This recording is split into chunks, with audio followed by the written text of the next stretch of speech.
Hello world!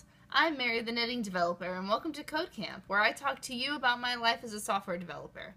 Today we're going to take a break from me talking about the tools that I use and we're going to talk about some learning resources. So I've been hearing you, I promise. Mary, I don't know how to program. Mary, everything you say kind of sounds like Greek. Don't run off. Just don't run away from me.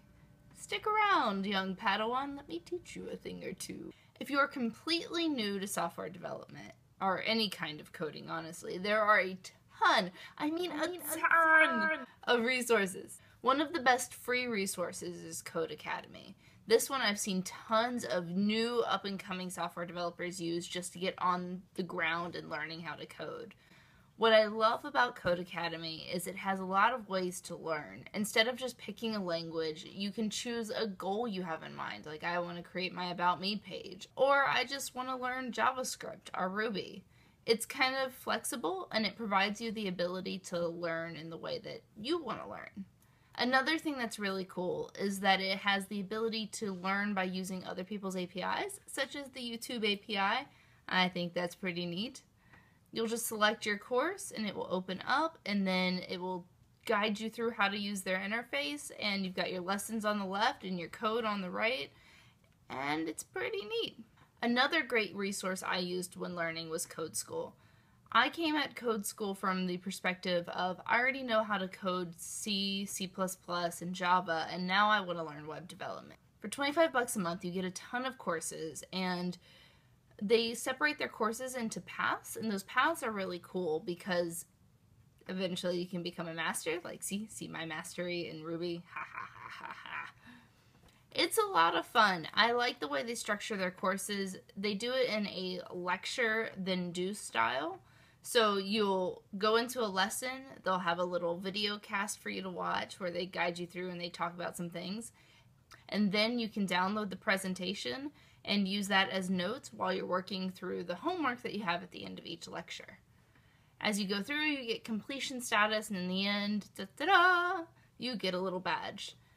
A lot of the courses have resources that you can use for cheap or for free, depending on which course. I know the Rails for Zombies, when I first played it, it had a 10% off on a Rails tutorial. That was really cool. If you're looking for a more interactive experience, you can try Meetup.com. Meetup.com is a great resource for just trying to get people who like one thing in one spot together. So at least here in town, we have tons of Ruby meetups and JavaScript meetups and at least 2 girls coding groups, which is really kind of neat. The groups in your local area are the ones that are going to be running your local classes and small pickup things that you can do. If you want a classroom experience, whether it's a 1 or 3 day thing or even just a couple hour thing, you really should look at meetup.com. You'll be surprised at what you can find out there. It's also a great way to know your network. You should know the people who are in your technology network. The people in your technology network are the people who are going to vouch for you as you're learning and who can be your mentor if you want them to be. It's just, these are the people worth knowing. These are just a few of the resources out there. There are tons of other resources and books that I didn't even mention, but I kind of wanted to just point you to a couple of reliable resources that I know and love. I'll link to everything down below, as well as a couple additional things that I didn't mention here in this video. What are some of the resources that you've used when trying to learn how to code? What's been good? What's been bad? Have you tried yet? What do you want to see and what's stopping you? If you liked this video, don't forget to like and subscribe. Join me again on Tuesday for craft night and on Saturday for Saturday morning geekery. Here's the link to my blog where I talk about my journey as a software developer. Hope to see you again next week. Bye!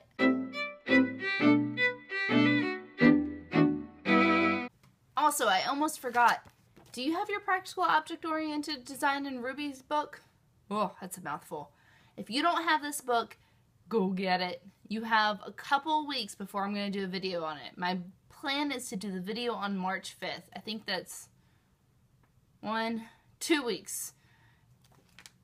You should be able to get through it. It's about 240 pages and it's really kind of large text and lots of examples.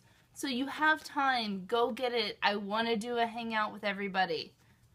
March 5th, we're going over this book. I'm doing it with or without you.